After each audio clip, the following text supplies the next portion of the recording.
श्रीरामचंद्रा करुणा समुद्रा ध्यातो तुझी राजसयोग मुद्रा नेत्री नये रे तुझ वीड निद्रा कै भेट शिबा मजला सुभद्रा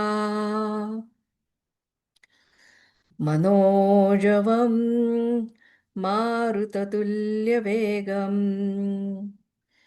जितेन्द्रियं बुद्धिमतां वरिष्ठं वातात्मजं वानरयूथमुख्यं श्रीरामदूतं शरणं प्रपद्ये शुकासारिखे पूर्णवैराग्य जाचे वसिष्ठापरी ज्ञानयोगेश्वराचे कवी वाल्मिका सारिका मान्यैसा नमस्कार माझा सद्गुरु रामदासा जय जय रघुवीर समर्थ. नमस्कार. सर्वप्रथम तुम्हा सगळ्यांना हनुमान जयंतीच्या शुभेच्छा. खरं तर हनुमान जयंती दरवर्षी येते. हनुमंताचं चरित्र, त्याचे गुण, त्याची उपासना हे सगळं आपण या दिवसात अधिक उत्साहाने जाणून घेण्याचा प्रयत्न करत असतो. पण हीच सळसळती ऊर्जा आणि सकारात्मकता जर वर्षभर आपल्या आचरणात टिकली तर त्या उत्सवाचं खरं सार्थक होईल. या हनुमंत हा सगळ्यांना प्रिय आहे आणि सगळ्यांना प्रिय असणारा हनुमंताला आपण आज जाणून घेणार आहोत. पण त्यापूर्वी मोहोळकर काका हनुमंताविषयीचं एक पद म्हणतील आणि मग आपण आपल्या विषयाकडे वळूया. काकांना मी विनंती करते त्यांनी आपलं पद म्हणावं. ओके. ही भजनं ती आमच्या काही फॅमिलीमध्ये ही प्रायव्हेट भजनं स्वतः तयार केलेली आहेत ती. त्यातलं एक मी हो, म्हणतो आता. बरं. रामदूत हनुमान न रघुपती रामदूत हनुमान उतरुनी दुस्तर सागर केले उतरुनी दुस्तर सागर केले सीता शोधिसी जाण रघुपती रामदूत हनुमान दशमुख कंदन करुणी वदिले दशमुख कंदन करुणी वदिले अगणित दैत्य महान रघुपती रामदूत हनुमान रामकथामृत श्रवणी रमसी रामकथामृत श्रवणी रमसी रघुवीराचा प्राण रघुपती रामदूत हनुमान पवन श्रीरामाचे नामे पवन श्रीरामाचे नामे अविरत प्रभुचे ध्यान रघुपती रामदूत हनुमान जानकी हृदय विहारा भजनी जानकी हृदय विहारा भजनी देखुनी हर्षितवान रघुपती रामदूत हनुमान गुरु भक्ती ते तूच जानसी गुरु भक्ती से तूच जाणसी भक्ता कथी गुरु ज्ञान रघुपती रामदूत हनुमान करुणी घेता गुरु भक्तीसी करुणी घेता गुरु भक्तीसी वाटत का तुझ शीण रघुपती रामदूत हनुमान काय जगी तुझ न घडे ऐसे काय जगी तुझ न घडे ऐसे तू जगती बलवान रघुपती रामदूत हनुमान अखंड करऊनी घे गुरु सेवा अखंड करऊनी घे गुरु सेवा भक्ताची तुझ जाण रघुपती रामदूत हनुमान. थँक्यू. वा, खूप सुंदर रचना. आणि काका तुम्ही खूप छान पद्धतीने ती सादर केलीत. थँक्यू. धन्यवाद. कार्यक्रमाला सुरुवात करण्यापूर्वी मला एका चुकीची दुरुस्ती करायची आहे.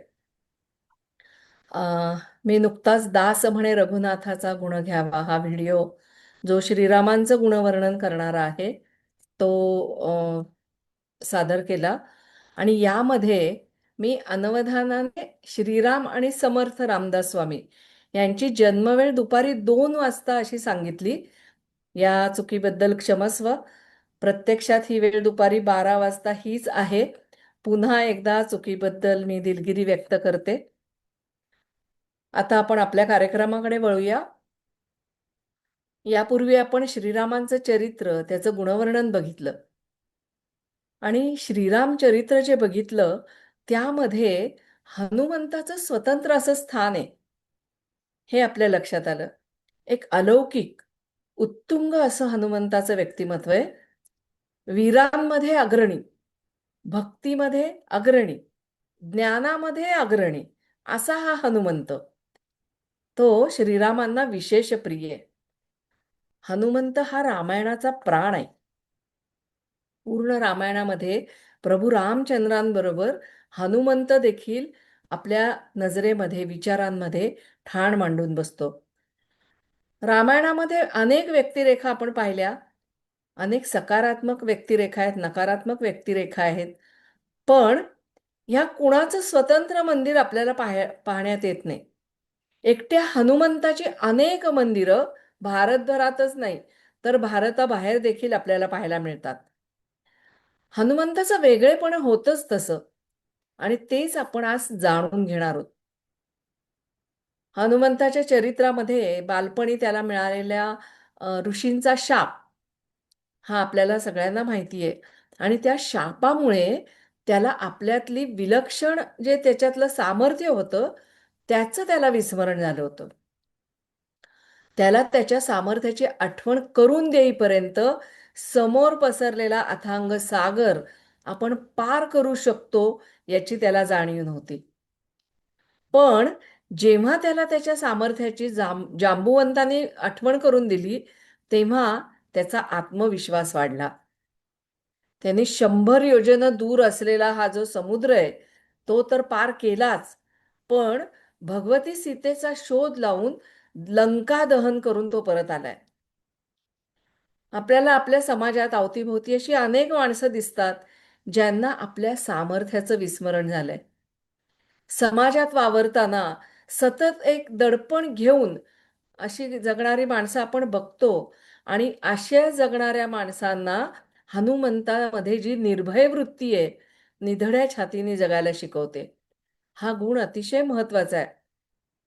सामर्थ्यवान असून देखील बोलण्यात मार्दव, काय काय घ्यायला पाहिजे, इतरांचा आदर करण्याची वृत्ती, अत्यंत नम्र पण अन्यायाविरोधात प्रतिकार करण्याची क्षमता, धाडस असे हे हनुमंतातले गुण आज सर्वांना उपयोगी पडणार आहेत.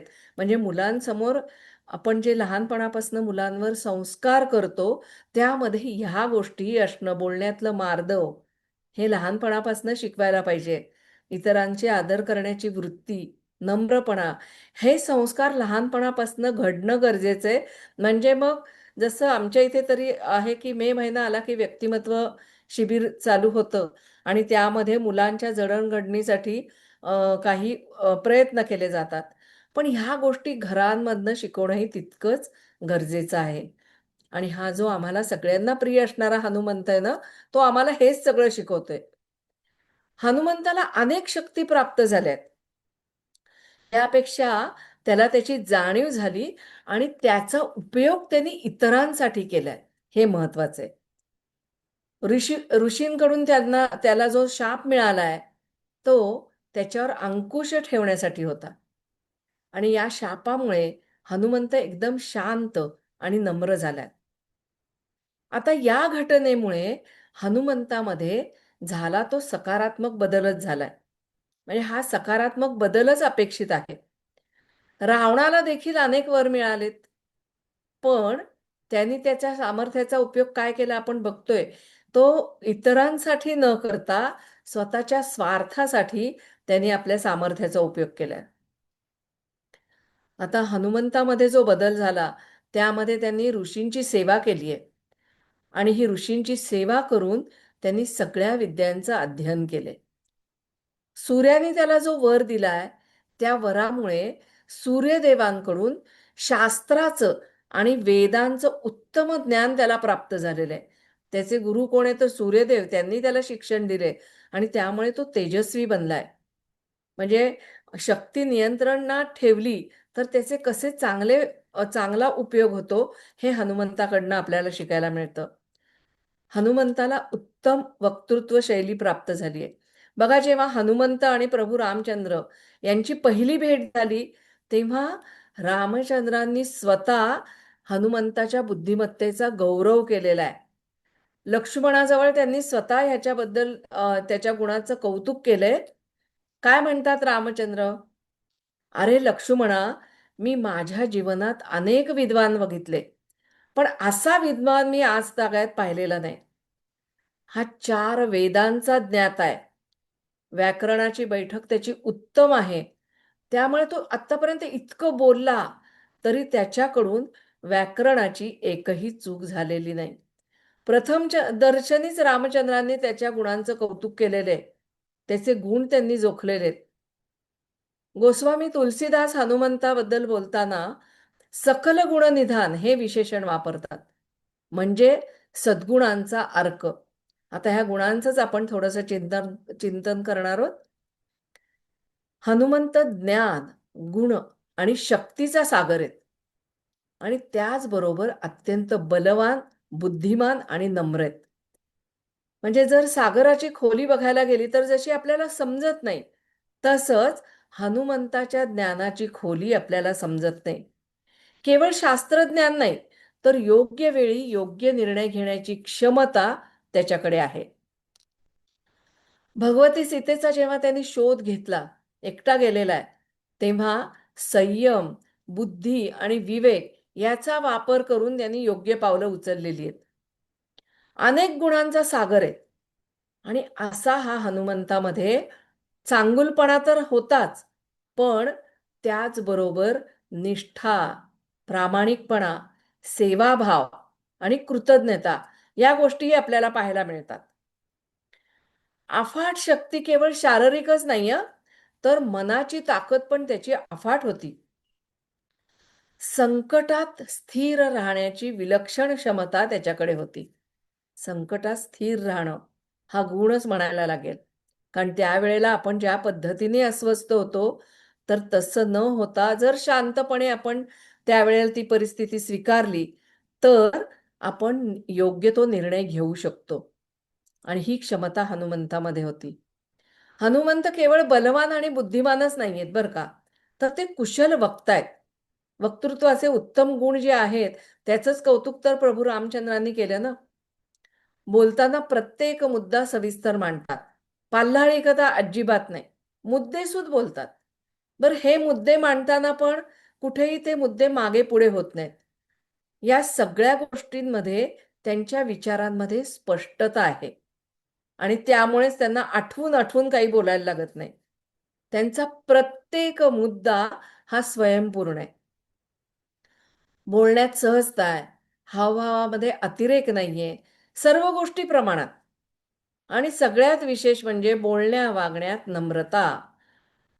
म्हणजे फक्त बोलणं महत्वाचं नाही, तर योग्य वेळी, योग्य शब्दात आणि योग्य भावनेने बोलणं महत्वाचं आहे. म्हणजे आपल्या वाणीत जर गोडवा असेल ना, गोडवा आणि विनय आणि विवेक ह्या सगळ्या गोष्टी आपल्या जर बोलण्यात येत असतील, तर आपला शब्द समोरच्याचं मन जिंकू शकतो. आणि हेच तर रामचंद्र आणि हनुमंतांनी आपल्याला दाखवून दिलं ना. त्यांचं बोलणं तसंच आहे. आता प्रभू रामचंद्रांप्रमाणेच हनुमंताची वाणी देखील मधुर आहे. आणि हा अत्यंत विशेष आणि दुर्मिळ असा गुण म्हणायला लागेल. कारण शक्ती असणारे किंवा बुद्धी असणारे मधुर, संयत आणि हृदयाला स्पर्श करणारी वाणी त्यांना लाभतेच असं नाही. त्यामुळे हा गुण खूप महत्वाचा आहे. जेव्हा आमच्याकडे ताकद असते, तेव्हा त्या बोलण्यामध्ये उर्मटपणा येतो आणि हे आपलं करंटे लक्षण आहे. पण हनुमंताला मात्र अशा ह्या मधुर वाणीचं वरदान मिळालंय. त्याची वाणी कोणालाही दुखवणारी नाहीये. प्रभू रामचंद्रांचा भक्त जो आहे ना हा, तो रामचंद्रांच्या ह्या गुणांचं स्वतःमध्ये आचरण त्यांनी केलेलं आहे आणि तशाच पद्धतीने तो वागतोय. आपल्या भगवंताला जसं प्रिय आहे तसं वर्तन करणं हे महत्वाचं आहे आणि हनुमंत हा तसंच वागतोय. त्याची वाणी कर्कश नाहीये. कारण कर्कश वाणी ही असेल तर तो राक्षस आहे, हा विचार समर्थांनी दासबोधामध्येच मांडलेला आहे. आणि जेव्हा आपले षड्रिपू जेव्हा आपल्याला आपल्या त्याच्यावर संयम आपला असतो, त्यावेळेला आपल्या वाणीमध्ये हे मार्दव येतं. आणि हनुमंतांनी हे षड्रिपू जिंकलेले आहेत.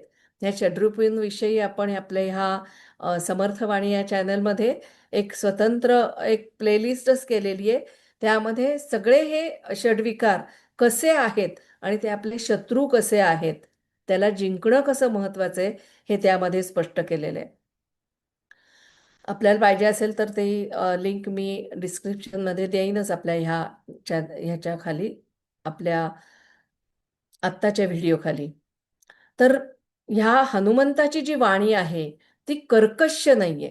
शत्रूला संमोहित करेल अशीच त्याची वाणी आहे. अहंकाराचा स्पर्श नसल्यामुळे त्याची वाणी इतकी प्रगल्भ झाली हे लक्षात घेतलं पाहिजे. म्हणजे आपल्याला जो अहंकाराचा त्याग करायला सांगतात ना, तो यासाठी आहे. अहंकाराचा त्याग झाल्यानंतर अनेक गुण आपोआपच आपल्यामध्ये येतात. आता हा जो हनुमंत आहे, त्याला माणसाची पारख उत्तम आहे. हनुमंताच्या विद्वत्तेवर प्रभू रामचंद्रांचा गाढ विश्वास आहे. म्हणजे जेव्हा विभीषण प्रभू रामचंद्रांना शरण आला, तेव्हा त्याला आपल्या गटात घ्यायचं का नाही घ्यायचं हा मोठा प्रश्न होता. सर्वांनी या गोष्टीला नकार दिलाय. सुग्रीवाने सांगितलं याला आपल्याकडे घेऊ नका. कारण रावणाचा भाऊ येतो. पण हनुमंतांनी मात्र त्याचा संग्रह करावा असं तत्काळ उत्तर दिलेलं आहे. कारण हनुमंताला माणसांची पारख उत्तम आहे. बिभीषण जरी रावणाचा भाऊ होता ना, तरी तो रावणापेक्षा वेगळा आहे, हे हनुमंत जाणून आहेत. कोणाचा संग्रह करावा किंवा कोणाचा करू नये, याविषयीची त्यांची पारख अचूक आहे. आता अंगदाला, वालीचा जो पुत्र अंगद आहे, त्या अंगदाचा सुग्रीवाच्या गटामध्ये त्यांनी संग्रह केला. तेव्हा पण हनुमंताचं हेच कौशल्य या ठिकाणी आपल्याला पाहायला मिळतं. आणि हनुमंताच्या या गुणांची जाणीव प्रभू रामचंद्रांना आहे. हनुमंतामधले प्रत्येक गुण हे पाहण्यासारखे आहेत, जे आम्ही आजही घेण्यासारखे. त्यातला अतिशय महत्त्वाचा म्हणजे परमप्रिय मित्र.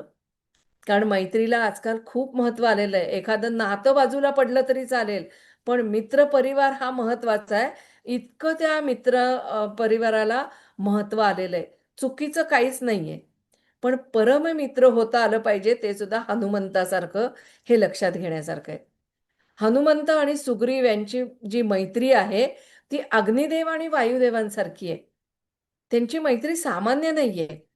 प्रत्येक प्रसंगामध्ये हनुमंत सुग्रीवाच्या पाठीशी खंबीरपणे उभा राहिलेला आहे.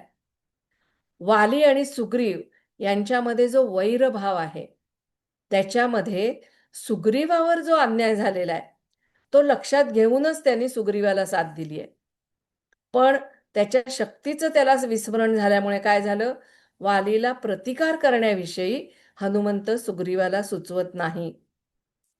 आता हनुमंतानी सुग्रीवाला प्रत्येक ठिकाणी योग्य तोच सल्ला दिलाय, कारण त्याच्या मैत्रीमध्ये स्वार्थाला जागा नाहीये आणि म्हणून ही मैत्री अतूट आहे. आता जेव्हा सुग्रीव आणि रामायणची जेव्हा पहिली भेट झाली तेव्हाचा प्रसंग खरंच बघण्यासारखा आहे. हनुमंताकडे दूरदृष्टी होती हे त्यातनं लक्षात येतं. कारण आपल्या प्रत्येक कृतीतनं हनुमंतानी सुग्रीवाचं परमकल्याण साधलंय.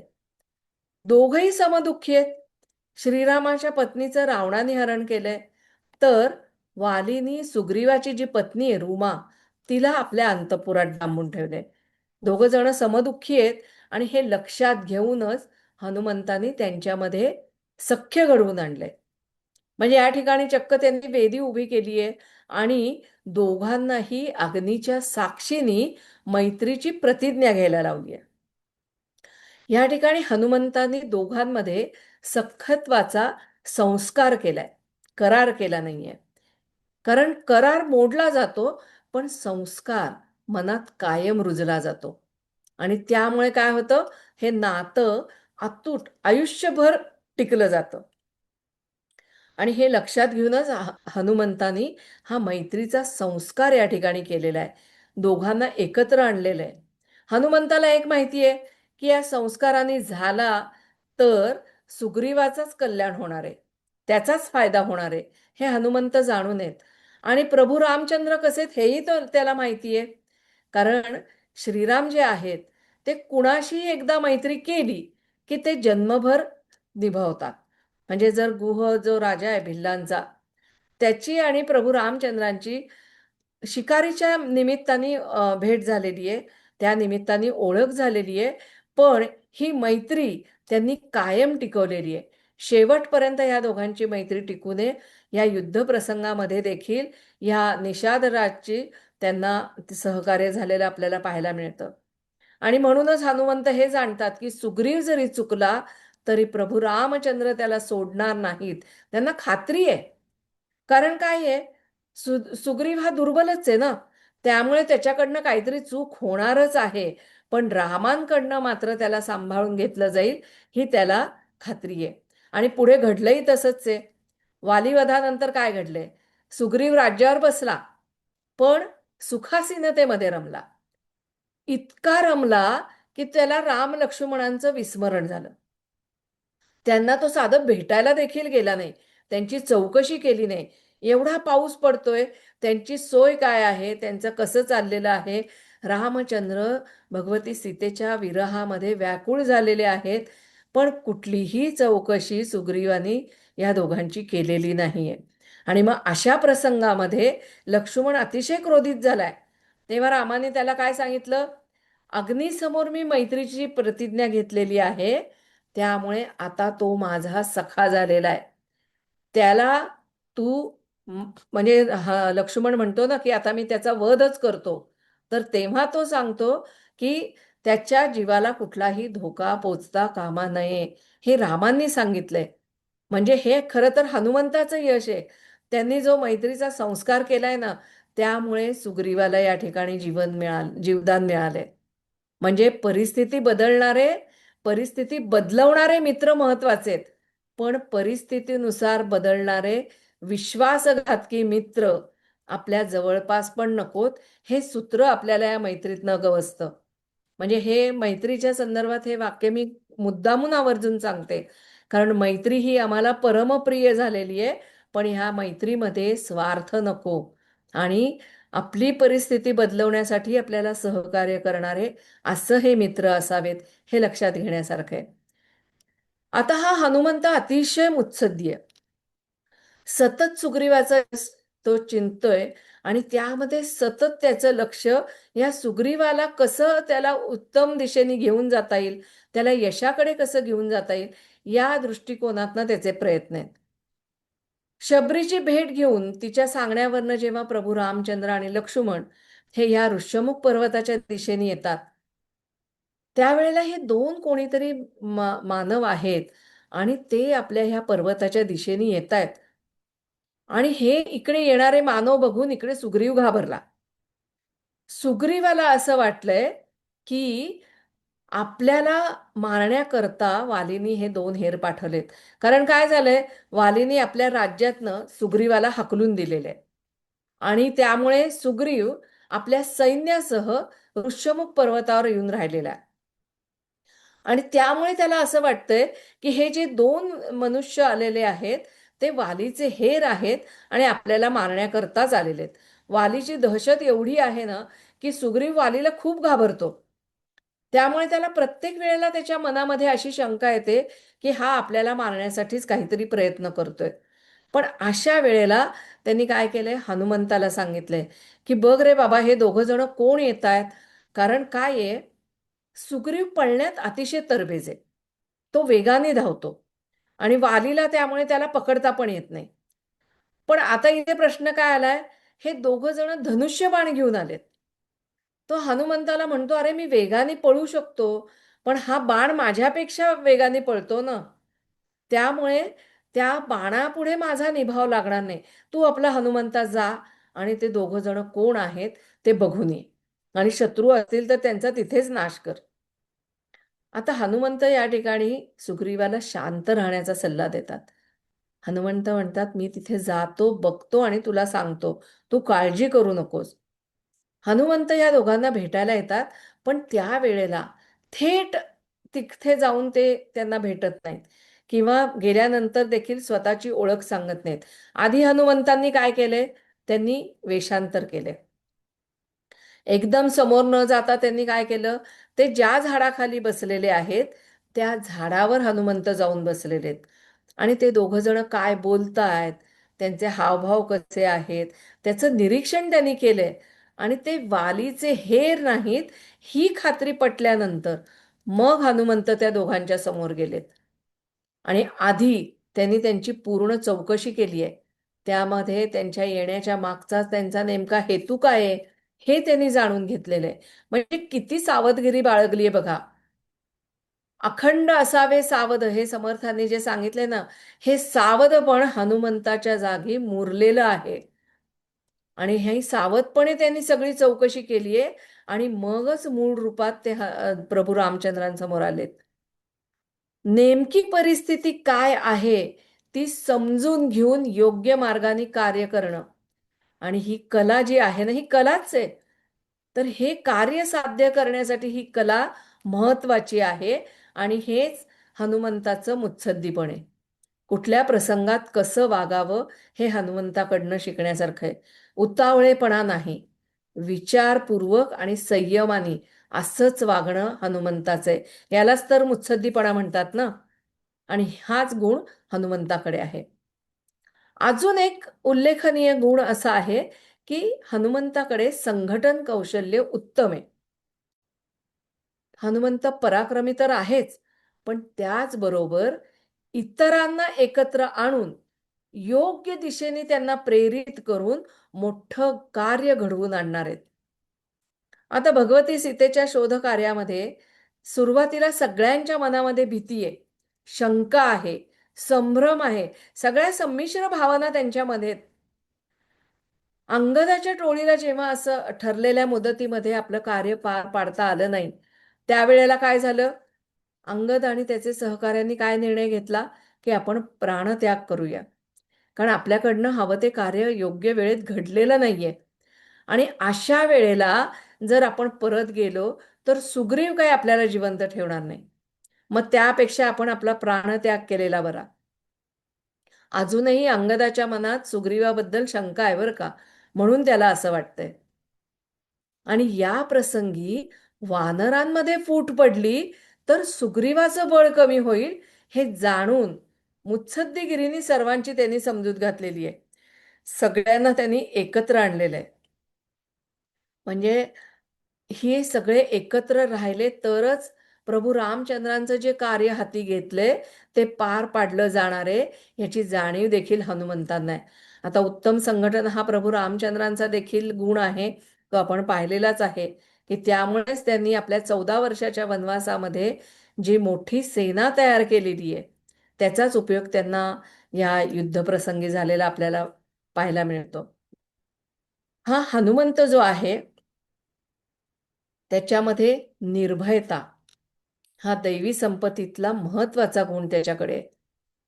सीता शोधन हे रामायणातलं सर्वात मोठं पर्व आहे आणि हनुमंतामध्ये या सगळ्या गुणांची कसोटी या ठिकाणी लागलेली आहे. आता जेव्हा ही टोळी हनुमंत आणि अंगद हे सगळेजण भगवती सीतेचा शोध घेत आहेत, त्यावेळेला त्यांना त्यांची आणि संपाती हा जो गिधाड आहे हे, आणि त्याची जेव्हा भेट होते, हा जटायू पक्ष जो होता त्याचा भाऊ आहे. आणि त्याची भेट झाल्यानंतर तो आपल्या त्या सूक्ष्म दृष्टीने बघतो की हा जो 100 योजने दूर पसरलेला जो समुद्र आहे, तो पार करून जो जाईल त्याला भगवती सीतेपर्यंत पोचता येईल, असं तो सांगतो. आणि अर्थात हनुमंतांना तोपर्यंत आपल्या मध्ये असलेल्या सामर्थ्याची जाणीव नाहीये. त्यामुळे सगळे हताश होतात, तसं हनुमंत देखील हताश होतात. पण जेव्हा जांबुवंत त्याला आठवण करून देतात, तेव्हा त्याचा आत्मविश्वास वाढलेला आहे. आणि या ठिकाणी अतिशय सुंदर भाव आपल्याला पाहायला मिळतो. त्याला जेव्हा त्याच्या सामर्थ्याची जाणीव होते, तेव्हा हनुमंतांनी उड्डाण केलेलं आहे आणि तेव्हा प्रत्येकाला असं वाटतंय की हनुमंतांनी या कार्यात यशस्वी होऊन यावं. वानर यूथ मुख्यम कसं होता येतं?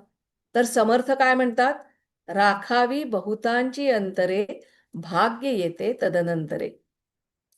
सगळ्यांचा अपमान करत, मोठ्यांना म्हणजे मोठ्यांचा अपमान करत माणूस कधीही मोठा होत नाही. तर सगळ्यांना प्रेम देत, सगळ्यांचं प्रेम घेत आपल्याला आपल्या जीवनाचा हा विकास करता येतो. आणि हनुमंताला हे सूत्र गवसलं होतं. बघा, रामायणामध्ये हनुमंताला कुठलंच पद नाहीये, पण त्याच्याशिवाय कुठलंही काम होत नाही. असा हा हनुमंत या भगवती सीतेचा शोध घेण्यासाठी या समुद्रावरनं त्यांनी उड्डाण केलेलं आहे. रामायणामधलं जे सुंदरकांड आणि युद्धकांड आहे, यातून हनुमंताची जी बुद्धिमत्ता आहे आणि त्याचा अतुल पराक्रम जो आहे ना, त्याचं आपल्याला दर्शन घडतं. लंकेच्या दिशेने हनुमंतांनी उड्डाण केले आणि त्यानंतर त्या प्रवासात त्यांनी अनेक संकटांना तोंड दिलं. जसं मैनाक पर्वत मध्ये आलेला आहे, सोन्याचा पर्वत आहे, तो वरती आलाय आणि त्यांनी काय सांगितले हनुमंताला, की तू थोडी विश्रांती घे, कारण तू एवढं लांब तुझा प्रवास आहे, तर या ठिकाणी तुला विश्रांती घेण्यासाठी मी तुझी सगळी सोय करतो. तू या ठिकाणी विश्रांती घे, तुला खायला प्यायला सगळ्या गोष्टी, चांगली फळं बिळं आहेत, सोन्याचा पर्वत आहे. एखादा असता तर म्हटला असता खरंच खूप लांबचा प्रवास आहे, तर आपण थोडी विश्रांती घेऊ, काय फरक पडतो ना.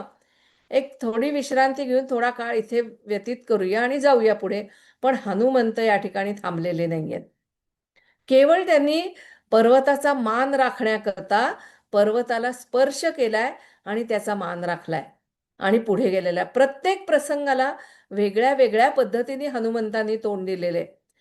आता पुढे सुरसा नावाची सर्पांची जी माता आहे, ती त्याचं तोंड त्याचा रस्ता अडवते. तिने काय केले? हनुमंताला खाण्यासाठी मोठा जबडा, म्हणजे 100 योजन विस्तीर्ण असा इतका मोठा जबडा उघडलाय. आणि हनुमंतांनी काय केलंय? बुद्धिमंता वरिष्ठ आहेत, त्यामुळे त्यांनी काय केले? तेही तितकेच वाढलेले, तेवढं विशाल रूप त्यांनी धारण केले आणि नंतर एकदम सूक्ष्म रूप घेऊन ते तिच्या तोंडात गेलेत आणि त्वरेने बाहेर आलेत. कुठल्या परिस्थितीला कशा पद्धतीने तोंड द्यावं, हनुमंताचं बल आणि त्याची बुद्धिमत्ता याचीच ही परीक्षा होती. आणि त्यांनी त्या जी राक्षसी आहे तिच्यावर मात केलेली आहे आणि आपला मार्ग पुढे आक्रमलेला आहे. आता एवढ्यावरच थांबलंय का? आता पुढे जाऊन त्यांना सिंहिका ही राक्षसी भेटलेली आहे. तिला एक तिच्याकडे कौशल्य होतं, की ती वरनं कोणी जरी उडत चालले असतील पक्षी, तरी त्यांची सावली ती पकडून ठेवू शकत असे आणि ती सावली पकडून त्यांना ती खाली ओढायची आणि तोच प्रयोग तिने हनुमंतावर केला. आणि मग हनुमंताने काय केलं, तिच्या तोंडावर जोराचा फटका मारला आणि तिला संपवलं. म्हणजे प्रत्येक ठिकाणी वेगळ्या-वेगळ्या पद्धतीने ह्या प्रसंगाला त्यांनी तोंड दिलं. आता लंकेत प्रवेश केला. लंकेत प्रवेश केल्यानंतर त्यांनी अतिशय सूक्ष्म रूप धारण केले. म्हणजे डास सुद्धा मोठा. त्याच्यापेक्षा सूक्ष्म रूप त्यांनी धारण केले. पण नगराचं रक्षण करणारी जी लंकिनी आहे, तिने त्याला पकडलंच. म्हणजे केवढी कडक सुरक्षा व्यवस्था असेल ह्याचं हे आपल्या लक्षात येतं. पण आता हे संकटही समोर आल्यानंतर हनुमंतांनी काय केलं, तिच्या नाकावर जोरात ठोसा मारलाय आणि तिला रक्ताची गुळणी झालेली आहे. आता एवढ्या प्रसंगामध्ये ह्या लंकिनीला असं घडल्यानंतर खूप आनंद झाला. कारण ती का खुश झालीये? ती म्हणते, की आता रावणाचा नाश नक्की जवळ आलेला आहे. कारण ब्रह्मदेवानी सांगितलेलं असतं, की तुला जेव्हा कोणी वानर येऊन ठोसा मारेल आणि तुला रक्ताची गुळणी होईल, त्यावेळेला तू समज, की तुझं इथलं कार्य संपलेलं आहे आणि रावणाचा नाश जवळ आलेला आहे. त्यामुळे तिच्यावर मात करूनही आता हनुमंत पुढे निघालेत. आता हनुमंत हे अनुपम दूत आहेत बरं का. रामाचं दूत बनून आलेले आहेत. आत्ता आपण जे पद ऐकलं त्याच्यामध्येही हा उल्लेख होता. निर्भीड वक्तृत्व, शुद्ध स्मरणशक्ती, वाक्चातुर्य, युद्ध कौशल्य, शास्त्रांमध्ये पारंगतता आणि अनुभव संपन्नता हे गुण ज्याच्या अंगी आहेत, ती व्यक्ती राजदूत होण्यास योग्य आहे, असं श्रीरामांनी लक्ष्मणाला राजनीतीचा उपदेश करताना सांगितलंय. आणि हनुमंत या सगळ्या गुणांनी युक्त आहेत. म्हणूनच लंकेमध्ये प्रभू रामचंद्रांचा दूत बनून ते या ठिकाणी आलेले आहेत.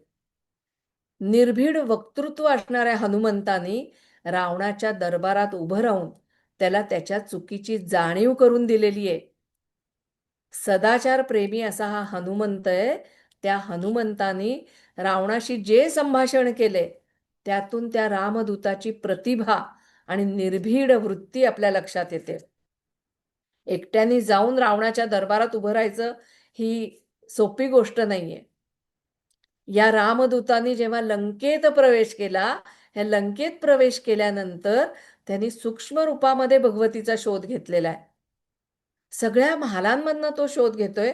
आता झालंय असं, की त्याला भगवती सीतेचा शोध घ्यायचा तो महिलांमध्ये जाऊनच घ्यायचा आणि त्या ठिकाणी शोध घेताना अस्ताव्यस्त पसरलेल्या ह्या स्त्रियांमध्ये तो मातेचा शोध घेतोय. तिथे बघितल्यानंतर थोड्या वेळ तो थोडंसं चिंतन करतोय, की आता मला ह्या अशा परिस्थितीमध्ये ह्या सगळ्या ब्रह्मचारी आहेत हनुमंत आणि स्त्रियांमधनं शोध घेतायत.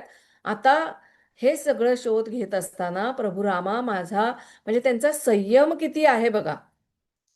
इंद्रियांवर संयम आहे, विचारांवर संयम आहे, सगळ्या गोष्टींवर संयम ठेवण्यासाठी त्यांनी केलेलं चिंतन हे देखील तितकंच महत्वाचं आहे. सुंदरकांड जर आपण बघितलं ना, तर त्यामध्ये हनुमंताचं चिंतन आपल्याला पाहायला मिळतं. एकटे आल्यामुळे अत्यंत काळजीपूर्वक विचार करून ते प्रत्येक गोष्टीचा निर्णय घेतायत. मद्यप्राशन केलेल्या स्त्रियांमधनं हनुमंत फिरतायत, पण त्यांचं मन स्थिर आहे.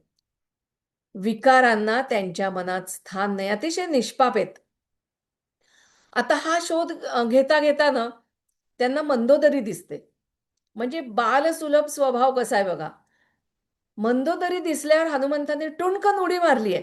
त्याला असं वाटलं, की अरे चला मातेचा शोध आपल्याला लागला. पण त्याच्यानंतर लक्षात येतं, की अरे ही भगवती सीता नाही, तर ही मंदोदरी आहे. पण ह्या अशा छोट्या-छोट्या गोष्टी यामधनं आपल्याला हनुमंताच्या वेगळे-वेगळे भाव आपल्या लक्षात येतात. सीतामाईंचं दर्शन त्यांना तिथे झालेलं आहे आणि त्या सुरक्षित आहेत हे पाहिल्यानंतर हनुमंतांनी आपल्या हालचालींना सुरुवात केली आहे. पण त्यापूर्वी ते श्रेष्ठ मानसशास्त्रज्ञ आहेत. कुणाच्या मनात काय चाललंय आणि ती परिस्थिती बघून कसं वागायचं हे धोरण हनुमंताकडे उत्तम आहे. म्हणजे त्याच्यामधली समयसूचकता वाखाणण्यासारखी आहे. भगवतीचा शोध घेताना राक्षसिणींच्या गराड्यामध्ये बसली आहे भगवती सीता. नुकताच रावण येऊन त्या सीतेला त्यांनी धमकी दिलेली आहे आणि तू जर माझी झाली नाहीस तर रामाचा मी वध करेन, अशा पद्धतीची त्यांनी तिला धमकी दिलेली आहे. आता भगवती सीतेला आपली उपस्थिती तर जाणवली पाहिजे आणि हे सगळं हनुमंत झाडावर बसून बघतायत बरं का. आता हिला आपली उपस्थिती जाणवली पाहिजे, पण भीती पण वाटता कामा नये. कारण रावण येऊन गेलाय, त्यामुळे आपण समोर गेलो तर तिला वाटेल की हे रावणच रूप घेऊन आला का काय. आणि त्यासाठी त्यांनी कोणताही उतावळेपणा न करता शांतपणाचं धोरण स्वीकारले. आपण रामाचे दूत आहोत यावर विश्वास बसण्यासाठी हनुमंतांनी विचारपूर्वक युक्तीचा वापर केला. काय केलं त्यांनी? झाडावर बसूनच प्रभू रामचंद्रांचा इतिहास सांगायला सुरुवात केली आहे. त्यांच्या जन्मापासून अयोध्यावासी कसे आहेत, अयोध्यामध्ये त्यांनी कसा निवास केलाय, गुरूंकडनं शिक्षण कसं घेतलं, मग जनक नगरीचं वर्णन केलंय, माहेरचं वर्णन चाललंय म्हटल्यावर भगवती सीतेने कान टवकारलेत. त्या जनक नगरीचं वर्णन ती ऐकतीये. मग पुढे जाऊन राज्याभिषेक कसा झाला, मग राज्याभिषेक प्रसंगामध्ये कैकेयीने कसे 2 वर मागितले, सगळं हनुमंत सांगतायत बरं का. आणि नंतर मग हे तिघं जण वनवासामध्ये आले. त्यांचा हा वनवासामधला प्रवास कसा चाललाय, मग सीताहरण झालं, हे इथपर्यंत सगळं सीतेला माहिती आहे. मग पुढे काय घडलं ही उत्सुकता आता भगवती सीतेची ताणली गेली आहे. सगळ्याचं वर्णन करतात बघा, उत्तम वक्तृत्व कसं आहे हनुमंताचं. भगवती सीतेच्या मनामध्ये उत्सुकता निर्माण केलेली आहे आणि ही उत्सुकता निर्माण झाल्यानंतर माझ्या रामाला जाणणारा असा तू कोण आहेस, माझ्या समोर ये बरं, असं माझ्या समोर ये असं म्हटल्यानंतर टुनकन उडी मारून हनुमंत तिच्या समोर उभे राहिले. कशा पद्धतीने प्रसंग हाताळावा हे हनुमंताकडे शिकण्यासारखं आहे. त्यामुळे भगवती सीतेला आता त्याची भीती वाटलेली नाहीये. हा खरोखरच रामाकडनं आलेला आहे यावर तिचा विश्वास बसलेला आहे. आणि मग तिला सगळ्या पद्धतीचं सगळं वर्णन करून हनुमंतानी आता या ठिकाणी आपल्या कार्याला पुढच्या सुरुवात केलेली आहे. खरं तर 100 योजने दूर उडून आलेत, इतके दमलेत, पण त्यांनी विश्रांती घेतलेली नाही. कार्यतत्परता हा त्यांचा गुण. कुठल्याही महंताने, कुठल्याही कार्यकर्त्यांनी लक्षात घेण्यासारखा हा गुण आहे. कामाचा कंटाळा नाही, आळस नाही. त्यांनी काय केलं? आधी अशोकवनाचा विध्वंस केला. अनेक राक्षसांचा नाश केला. हनुमंतांनी जे लंका दहन केले, ही सामान्य गोष्ट नाही. या प्रसंगामध्ये हनुमंतांनी निम्म युद्ध जिंकलं हे लक्षात घ्या. या लंका दहनामधनं हनुमंतांनी काय काय साध्य केलं? आधी त्यांनी लंकेमध्ये सर्वांच्या मनामध्ये भीती निर्माण केली आहे. कारण त्यांनी काय सांगितलं? रामचंद्राच्या सैन्यामधला कमी ताकद असलेला असा मी वानर आहे आणि मला केवळ वेगाने पळता येतं, म्हणून मी रामाचा दूत बनून इथे आलोय. म्हणजे हा इतका छोटा वानर इतका पराक्रमी तिथे लंकावासियांना वाटला, पण तो काय सांगतोय की मी प्रभूंच्या सैन्यातला कमी ताकद असलेला वानर आहे. दुसरं काय झालंय? लंकेतल्या लोकांचं खच्चीकरण त्यांनी केलंय आणि रावणाला त्याच्या चुकीची जाणीव करून दिली. रावणाला त्यांनी अस्वस्थ करून सोडले. सगळ्यात महत्वाचं, भगवती सीतेच्या मनामध्ये विश्वास निर्माण केलेला आहे. आणि चौथं आणि महत्वाचं जे आजही आपल्याला पाहायला मिळतं, लंकेच्या मंत्रिमंडळामध्ये फूट पाडण्यात हनुमंत यशस्वी झालेत. बिभीषण आपल्या 4 मंत्र्यांसह रावणाच्या विरोधात गेलाय. आणि ह्या सगळ्याचा परिणाम जो झालेला आहे, म्हणजे हनुमंतांनी जे निम्म युद्ध जिंकलं म्हटलं ना, तर ह्या सगळ्याचा परिणाम काय झाला, की श्रीरामांचा पराक्रम सांगून हनुमंतांनी लोकांच्या मनामध्ये भय निर्माण केलं आणि ही भीती ही भीती सगळ्या नाशाला कारणीभूत असते. म्हणून तर आपल्याला सांगतात ना, दैवी संपत्तीमधला पहिला गुण कुठला आहे? अभयम. निर्भयता हा गुण जो हनुमंतामध्ये आपल्याला पाहायला मिळतो, जो आपल्यात येणं गरजेचं आहे, तो यासाठीच. कारण भय निर्माण झाल्यानंतर लंकावासींच्या मनामध्ये अनेक विचार यायला लागलेत आणि आता त्यांना रावण चुकला हे त्यांच्याही लक्षात आलेलं आहे. म्हणजे इतके दिवस कसं झालं होतं, सीताहरण हा रावणाचा प्रायव्हेट इश्यू आहे असं झालेलं होतं. पण आता हनुमंताने जी भीती निर्माण केली त्यामुळे सीताहरण हा रावणाचा प्रायव्हेट इश्यू राहिला नाही. आता हा लंकावासियांच्या जीवन मरणाचा प्रश्न झाला. एक वानर समुद्र ओलांडून येतं काय, लंका दहन करतं काय आणि त्याला कोणी अडवू शकत नाही. आणि बर हे वानर काय कमी बलवान वानर, तो जर इतका प्रताप करत असेल मग बाकीचे कसे असतील, मोठा प्रश्न आणि भीती या ठिकाणी सगळ्यांच्या मनामध्ये निर्माण झाली आहे. हनुमंत एकीकडे युद्ध त्यांनी चालू केले असं म्हणायला काही हरकत नाही. त्यांची स्मरणशक्ती उत्तम आहे बरं का. म्हणजे फोटोग्राफिक मेमरी असं म्हणायला काही हरकत नाही. कारण लंका दहन करताना हनुमंत एकीकडे विचार करतायत, निरीक्षण करतायत. हे लंका दहन करत असताना सगळ्या गावामध्ये त्यांना नगरीमध्ये फिरवलंय ना आणि त्यामुळे त्यावेळेला त्यांनी काय केलं? नगरीचं निरीक्षण केलंय. सगळ्या दिशा बघून ठेवलेल्या आहेत. रस्ते कुठून कसे जात आहेत, या नगराची रचना कशी आहे, तटबंदी कशा आहेत, चबुतरे कसे आहेत, सैन्य किती आहे, त्याची संरक्षण व्यवस्था कशी आहे, सगळं सगळं त्यांनी पाहून घेतलेलं आहे. आणि त्याच्यानंतर त्यांनी लंका जाळायला घेतलेली आहे. केवढा मोठा विचार केलेला आहे हनुमंतांनी बघा.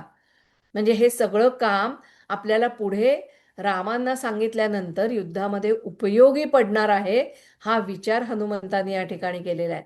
आणि युद्धात देखील अतुलनीय असा पराक्रम हनुमंतांनी केलाय. श्रीराम आणि लक्ष्मणांचं त्यांनी सतत रक्षण केलेलं आहे. द्रोणागिरी पर्वत त्यांनी उचलून आणलेला आहे. म्हणजे कमी वेळ आहे आणि त्या कमी वेळामध्ये मोठं कार्य करण्याची क्षमता हनुमंतामध्ये आपल्याला पाहायला मिळते. कारण सूर्यास्ताच्या आत ही वनस्पती मिळाली पाहिजे, हे जेव्हा त्याला सुशेळाने सांगितलेलं आहे, अशा वेळेला तो पर्वत घेऊन येणं आणि ती औषधं वेळेतच त्या वैद्यांपर्यंत पोहोचवणं हे महत्त्वाचं कार्य होतं आणि ते हनुमंताने उत्तम पद्धतीने पार पाडलेलं आहे. युद्धामध्ये अनेक कठीण प्रसंग आले, पण त्या ठिकाणी हनुमंतानी या सगळ्यांचं रक्षण केलेलं आहे. रामांना त्यांनी उत्तम सहकार्य केले. बरं या युद्धामध्ये त्यांनी जे काही आयुध वापरली, ती पण विलक्षण आहेत. गदा आहे, त्यांनी त्याच्या शेपटीचा उपयोग केलेला आहे. नख, दात, वृक्ष, पर्वत, मोठ्या-मोठ्या शिळा, मुदगर या सगळ्याचा आयुध म्हणून त्यांनी वापर केलेला आहे. आणि मोठा पराक्रम त्यांनी आपल्या ह्या युद्धामध्ये त्याचा पराक्रम दाखवलेला आहे. समर्थांनी जे हनुमंताविषयीचं किंवा रामायणामधलं सुंदरकांड आणि युद्धकांड ही 2च कांड त्यांनी लिहिलेली आहेत आणि त्यामधनं हनुमंताचा पराक्रम, रामरायांचा पराक्रम त्यांनी इतका सुंदर शब्दात वर्णन केलेलं आहे आणि धर्मस्थापनेसाठी हे धर्मयुद्ध होतं. आणि हे धर्मयुद्ध महत्वाचं होतं. म्हणजे केवळ सीतेची प्राप्ती हा उद्देश त्यामध्ये नाहीये.